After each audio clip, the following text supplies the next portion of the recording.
E aí, seja muito bem-vindo a mais um vídeo aqui do canal É Grana Que Fala. Eu sou Leandro Benincá e eu tô aqui hoje para cumprir uma promessa.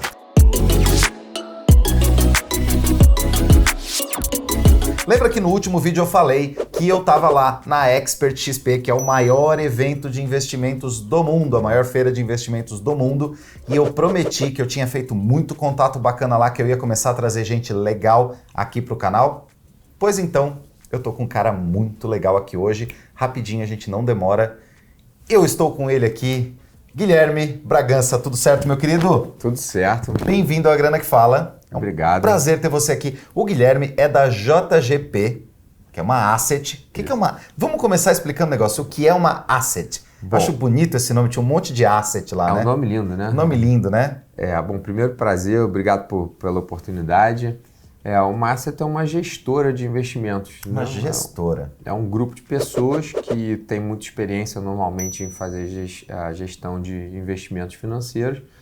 E aí faz a captação de recursos, né? Os investidores fazem investimentos nessa gestora que, por sua vez, faz os investimentos aqui no Brasil, fora do Brasil, em diferentes tipos de ativos financeiros. Né? Ativos financeiros. Eu vou começar a perguntar essas coisas para ele, mas então me diz o seguinte, o Guilherme tem um cargo legal lá. Ele é do relacionamento com investidores. Toda vez que vocês ouvirem falar em RI, esse setor, essa área de uma gestora ou de um fundo, enfim, que faz a relação com os investidores. Então, o seu trabalho é se relacionar com quem investe seu dinheiro lá na JGP. É isso. Exatamente. Nada mais é do que um comercial, como qualquer outra empresa tem. Né? Certo. A pessoa que faz a relação com o cliente final, né? É isso que eu faço lá. E lá no nosso Papo na Feira, eu vou direto agora ao que interessa para o nosso público. Tá ótimo. No nosso Papo na Feira, a gente conversou sobre uma coisa que eu até achei bacana o nome, o termo disso, né? E eu estava conversando com o Ilan lá no stand de vocês, certo. Que era sobre a consistência de retornos. Porque quando a gente fala num fundo de investimento, a gente quer, ninguém quer investir num fundo, eu espero que ninguém queira investir num fundo para tirar daqui 1 mês, 2 meses. Exatamente. A gente pensa em entrar num fundo de investimentos para ter um gestor profissional cuidando do nosso dinheiro e essa gestão acontecer por muitos anos, aí ser o meu dinheiro para o meu futuro lá. Eu entro num fundo para muitos anos, né? E aí eu tenho que escolher. Quantos fundos existem no mercado hoje? Muitos, né? Muitos. No Brasil, milhares de fundos. Exatamente. Para eu escolher um fundo é uma tarefa complicada. E se eu tiver que estudar um por um... Sem dúvida nenhuma. É complicado.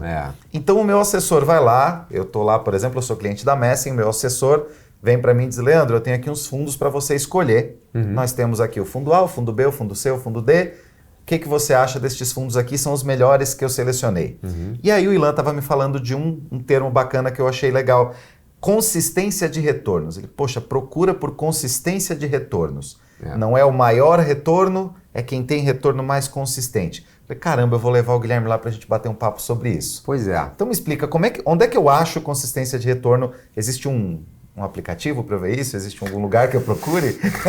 Como é que eu faço? Bom, acho que fazendo um paralelo simples aqui com o brasileiro que gosta muito de futebol, né, de esporte como um todo, você ser consistente em retornos, se você comparar, por exemplo, com um time de futebol, não é aquele time que joga espetacularmente bem, né, uma partida e depois tem uma derrota, né, estranha que ninguém consegue muito explicar num jogo seguinte.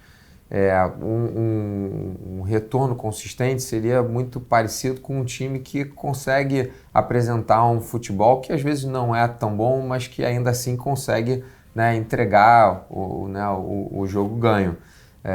Ele ganha muito mais do que ele perde. Ganha muito mais do que perde. Muito mais do que perde, exatamente. Agora, deixa eu aproveitar, eu gosto dessa metáfora do futebol, acho bacana isso. Um time que ganha muito mais do que perde. É legal eu pegar um time que ganha sempre de 1-0 e quando perde, perde de 1-0? Ou é legal eu pegar um time que dá umas goleadas de 10-0, mas de vez em quando ele toma um 7-1, assim? Eu acho que isso não adianta, né? É melhor você conseguir ter ganhos consistentes ao longo do tempo do que você jogar muito bem numa hora e depois entregar, né, um jogo de 7-1. Acho que isso não leva ninguém a nada, não se ganha campeonato assim, né? Quando você faz um investimento, você deve pensar como uma maratona e não como uma corrida de 100 metros, entendeu? Legal. Quando você faz uma corrida de 100 metros, você pode, né, explodir e depois se recuperar. Em investimentos não deve ser assim. Se você fizer isso, naturalmente você vai acabar morrendo na praia.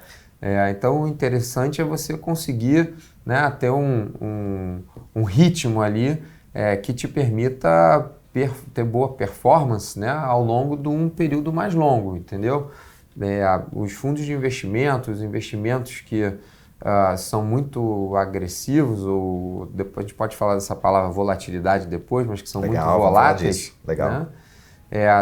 O problema deles é que eles podem ter um retorno espetacular no mês e potencialmente no mês seguinte entregar uma boa parte, né, desse retorno que eles tiveram. Esse entregar que você fala é perder. Perder, exatamente. Tá.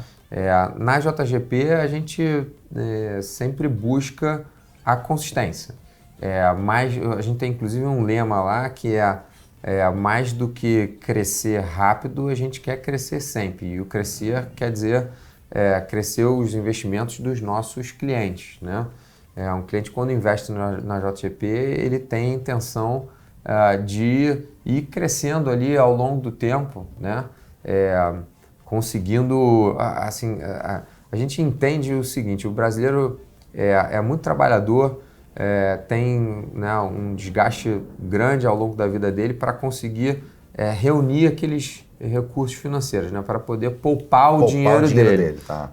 Você colocar aquela poupança que ele, com o suor dele, né, conseguiu conquistar em risco é um problema, né, meio preocupante. Então, a gente quer, na verdade, conseguir que aquele investimento que foi guardado, né, aquela poupança que foi feita pelo trabalhador, pelo investidor, ela cresça ao longo do tempo. E se você não é consistente, pode ser que você, em um mês, tenha um retorno muito positivo e aí, né, leve aquela economia para um patamar mais alto. Mas aí no mês seguinte, se você tiver um retorno muito negativo, pode ser que você, né, mais uma vez, entregue uma parte muito relevante dessa conquista que você teve Você ganhou num mês e no outro mês você perdeu. Exatamente. Você estava me falando antes do nosso papo, você até deu um número legal, uma continha legal, vou até pedir para o Edu colocar na tela depois na edição aqui, que você estava falando o seguinte: não adianta, se você ganhar 100% num mês, você tinha 100, por exemplo, no fundo, e você ganhar 100%, vai para 200. Exato. E se no mês seguinte você perder 50%, você já perdeu aquilo, volta a 100 de novo. Volta aos 100, exatamente. Então, isso é a volatilidade que você estava falando? Exatamente isso. Não adianta nada você ter um retorno muito expressivo no mês, porque depois, se você tiver uma queda que né, metade do quanto você subiu, você já vai voltar para o mesmo nível. Porque eu posso pensar o seguinte: não, peraí, eu ganhei 100% e agora eu só perdi 50%, então eu perdi metade. Não, você perdeu tudo que ganhou. Exatamente. Então, olha aí, isso é bacana. Essa conta é bacana para você entender. 50% de perda é diferente de 100% de ganho, né? A ideia é que você consiga ir crescendo, né, ponderadamente, né?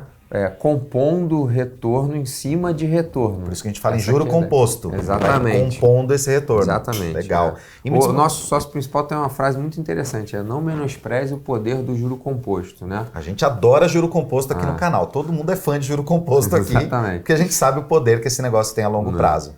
E deixa eu te perguntar uma coisa. Agora a gente está num momento atípico de mercado. A gente está num ciclo da economia de crescimento, tá, né? Então, principalmente bolsa, e eu acredito que os fundos que têm aí uma exposição um pouquinho maior, estão surfando essa onda grande que a gente está. Exato. E todo mundo é campeão. A gente está numa época agora de só campeões, né? Onde a gente olha no mercado, tem recorde acima de recorde, gente batendo performances malucas aí. Mas me diz uma coisa, como é que vocês lidam com isso? Porque agora é muito fácil de eu olhar. Se, sei lá, a gente está agora falando aqui no mês de julho, no mês de agosto ou de setembro, alguém for olhar a rentabilidade histórica de algum fundo, poxa, esse mês que o Ibovespa está batendo aí 105 mil pontos, todo mundo está indo muito bem. É fácil a gente olhar para trás e dizer, caramba, esse fundo é bom. Nos últimos 30 dias aqui eles deram 20%. Como é que eu faço um leigo, uma pessoa que não entende de fundos, como é que ela faz para não cair nessa vou botar entre aspas, mas nessa armadilha de olhar o último mês aí que teve um resultado muito legal e cair nisso? Como é que eu faço para driblar essa armadilha aí? Bom, eu acho que a primeira coisa que é bem relevante é o seguinte, o investidor, quando ele vai avaliar, né, um investimento, ele tem que olhar um período mais longo, né? Você avaliar o quanto que um investimento foi bem sucedido olhando um período curto, não é o bastante. O que você me diz um período longo, assim, em meses, em anos? Eu diria que pelo menos uns 2 anos, né? Pelo menos uns 2 anos. Do que isso pode ser um pouco de sorte. Né? Se o gestor do fundo, se esse fundo está me dando resultados constantes, não precisa ter dado uma porrada, mas está me dando resultados constantes nos últimos 2 anos, já é um bom sinal. Se ele está constante vai ser difícil, mas consistente. Com certeza. Por exemplo, a JGP existe há 20 anos. E a gente entrega retornos com consistência, né, esse tempo todo. Não precisa ser algo de 20 anos, acho que são poucas as casas no Brasil que tem esse tempo todo. Pois é, eu ia te perguntar agora, porque tem muito fundo novo, né? A gente está no momento de expansão do mercado, está abrindo fundos novos e não quer dizer que esses fundos são ruins. De jeito nenhum. Como é que eu olho quando um fundo tem 1 ano, por exemplo? Eu acho que tem que olhar algumas coisas. Você não pode só... Quando você olha só o retorno, você está olhando só a parte, vamos dizer assim, quantitativa, né? A parte só que é de números. Sim. Né? Você tem que fazer uma análise também que não é só de números. Você tem que fazer uma análise que é como se fosse uma diligência. Como, por exemplo, você vai analisar alguma coisa para a sua empresa. Né, para comprar para a sua empresa, coisa do gênero. Você não vai olhar só a performance, né? Você vai olhar coisas que são qualitativas, né? Que são relativas às características, né, daquele investimento. Tem uma coisa, você que está vendo, eu sei que você pesquisa pra caramba quando você quer trocar de celular. Eu sei que você pesquisa. Todo mundo pesquisa pra caramba, dúvida, não é? Compara, vai olhar review no YouTube. Exato. Se um outro é melhor, se o chip é melhor, se a tela é mais brilhante que a outra. Todo mundo faz isso. Exatamente. É mais ou menos isso? Por aí, exato. Tem que ir atrás, fazer lição de casa. Exatamente. Para você, para ter uma ideia, que eu acho de coisas que são relevantes de se olhar quando você vai analisar um investimento, esse é um negócio que é composto por pessoas, né, como todo negócio, e por processos, né? Processos bem definidos de quem faz o quê, quem analisa o quê, quem controla o quê, isso tudo, né, quando você faz investimentos, quando você tem um fundo de investimentos, é isso, né? São as pessoas que estão ali fazendo a gestão, tomando as decisões, fazendo as análises e os processos que estão por trás para que esse negócio seja feito da maneira mais correta possível, né, com os controles que são necessários. Para que você faça uma análise, né, qualitativa, como eu falei, importante, você tem que entender quem são as pessoas, né? Normalmente, com alguma facilidade, nos sites, né, no material publicitário das gestoras de investimento, você consegue ver quem são as pessoas, qual é o histórico dessas pessoas, né? Há quanto tempo aquela pessoa está no mercado financeiro, qual a experiência que ela tem, né? Aqui outras casas onde ela já trabalhou. Vale a pena eu olhar, por exemplo, se um fundo é novo, e eu vou lá olhar o gestor lá, a gestora é a Maria da Silva, é a gestora do fundo. Uhum. Vale eu olhar, por exemplo, aonde ela estava antes, qual era o fundo que ela geria antes. Sem dúvida. E ver a performance dela lá, o que aconteceu lá? Com certeza. E a gente consegue, essas informações são fáceis de se conseguir? Olha, talvez para uma pessoa que não seja exatamente, não seja de mercado financeiro, talvez um pouco mais difícil, mas assim, fazendo um trabalho, um dever de casa bem feito, consegue sim. E vale a pena eu ir lá pro RI, pro Guilherme, e dizer assim, cara, tô com uma dúvida aqui, gostei desse fundo de vocês. A obrigação do RI é conseguir tirar esse tipo de dúvida. Eu posso entrar no site lá da Asset e dizer, Guilherme, por favor, me manda mais informações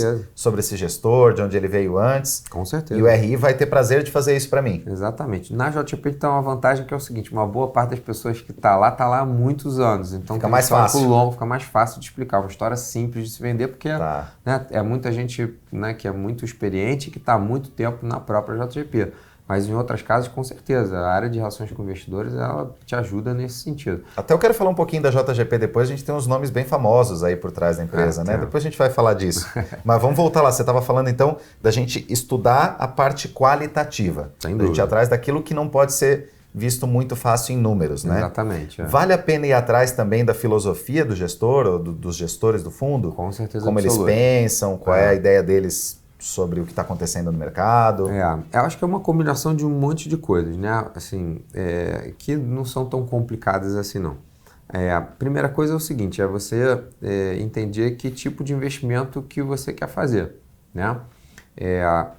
Tem vários tipos de investimento completamente diferentes, né? Uma vez identificado isso, e aí acho que o assessor de investimento pode ajudar, ou então as pesquisas que o próprio investidor faz, né? Vão dar uma ideia do que ele gostaria de investir, se é em bolsa, né? Se é num produto de renda fixa, se é num fundo multimercado, por exemplo, que pode operar os diferentes mercados no mundo inteiro, inclusive. Uma vez decidido isso, você vai fazer a seleção de quais gestores investir, né? Uma vez selecionados os gestores que você, né, quer avaliar, você tem que olhar a parte de números dele, a parte, né, de qualitativa, a parte de processos, de quem são as pessoas e tudo mais. E com uma combinação dessas duas coisas, você faz a análise de se você deve investir ali ou não, né? Nunca é uma coisa só, nunca é a parte só de números ou só a parte, né, das características do gestor. E tem o que você falou, a filosofia, isso é algo muito relevante. Tem gestores que são mais agressivos, tem uma filosofia, né, de ter uma exposição a risco. Vamos explicar isso? Vamos. Eu ia te perguntar já ia falar, o que é exposição a risco? Porque ninguém gosta de correr risco. Exato. Ninguém gosta dessa palavra risco, mas o que é isso que você fala? Bom, vamos lá. Assim, quando você tenta ter retornos maiores, você quase que necessariamente você tem que arriscar um pouco mais, né? A gente estava tendo esse papo lá atrás, antes de começar aqui o vídeo, em que boa parte das pessoas considera que risco seria perder uma parte muito relevante do que elas investem. Não tem nada a ver com isso. As pessoas acham que risco é perder todo o dinheiro. Não é isso. Não é isso mesmo. Coloquei 10 mil, era o último 10 mil que eu tinha, perdi tudo isso. Não é isso. Existe uma série de controles que os gestores fazem, tudo mais que assim que, né, muito difícil isso acontecer. Muito difícil isso acontecer. Lembra disso, por favor. É muito difícil você perder todo o seu dinheiro investido quando você entra num fundo, quando você entra num investimento regulamentado, bonitinho. É muito difícil isso acontecer, ainda mais se você tem uma boa assessoria por trás. Exatamente. Muito difícil. Olha, a chance é muito pequena disso acontecer. O mercado brasileiro é, inclusive, muito bem desenvolvido, é super regulamentado, isso é muito difícil de As proteções são muito fortes, né? São fortes, exato. A quantidade de órgãos que vocês têm que responder, uma gestora de fundos, a quantidade de regulamentações que vocês têm que Nossa, um monte. declarar. Você responde ao Banco Central, né, a Comissão de Valores Mobiliários, a Anbima, né, uma aí série tem mais as certificações dos gestores, Exatamente. Tem mais as certificações de cada um que trabalha nas áreas. É muita gente envolvida cobrando para que não aconteçam fraudes, para que não aconteçam problemas em cima da gestão dos ativos, a gestão do dinheiro. Então, fica tranquilo que perder tudo é muito difícil. Quando a gente fala de risco, o que a gente está falando? Risco, na verdade, é o nível, o tamanho, vamos dizer, o tamanho das posições dos investimentos, o mercado onde você está operando, né? Se você, por exemplo, compra uma ação, ela naturalmente mais arriscada do que uma renda fixa, né? Em média, né? Eu posso dizer que é o seguinte, quando a gente fala em risco no mercado financeiro, a gente está falando em uma coisa flutuar mais de preço ou flutuar menos? Exato. Mais risco flutua mais, menos risco flutua menos. Assim, não Posso dizer de uma forma simples? De maneira simples é isso. É porque alguns investimentos, às vezes, não tem tanta flutuação, mas tem algum risco que está ali meio... não esse risco matemático que a gente está falando, mas risco de crédito e coisas tal, né? do gênero, exatamente. Mas, assim, via de regra, é isso sim. É o risco matemático, né? Exato. Normalmente, um investimento que é mais arriscado, ele tem uma oscilação maior do que os investimentos que são menos arriscados. É isso. Se você compra, por exemplo, um título público, né?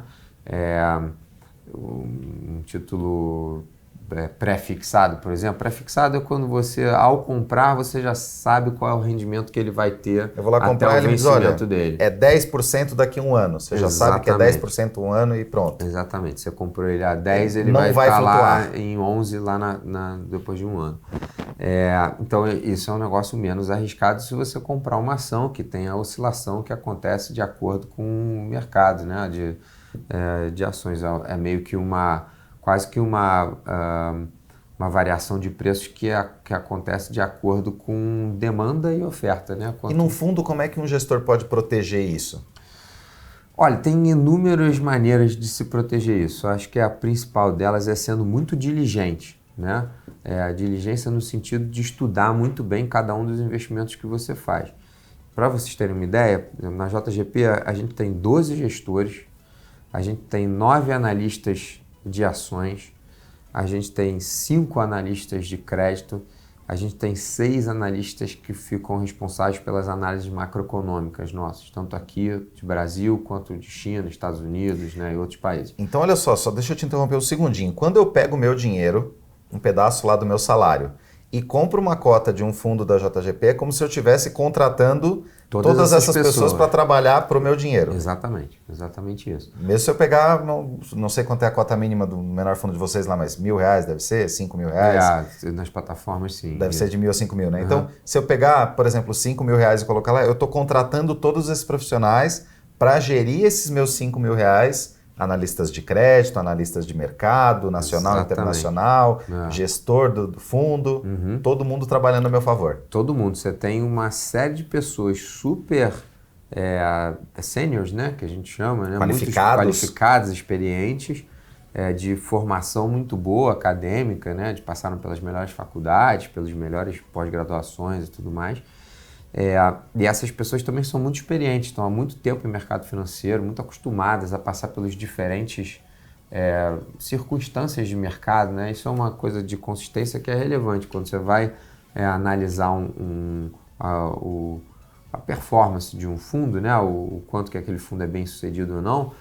Uma coisa bem relevante é você tentar entender como é que o fundo foi nos momentos em que o mercado como um todo foi mal. 2008, né? por exemplo, a crise mundial. Exato, 2014, que teve as eleições, que foi um ano bem conturbado. Os fundos da JGP passaram por esses dois períodos, né? 2008 e 2014, a maioria dos fundos de vocês estava ali funcionando nessa época. Foram muito bem. Nessa tempestade.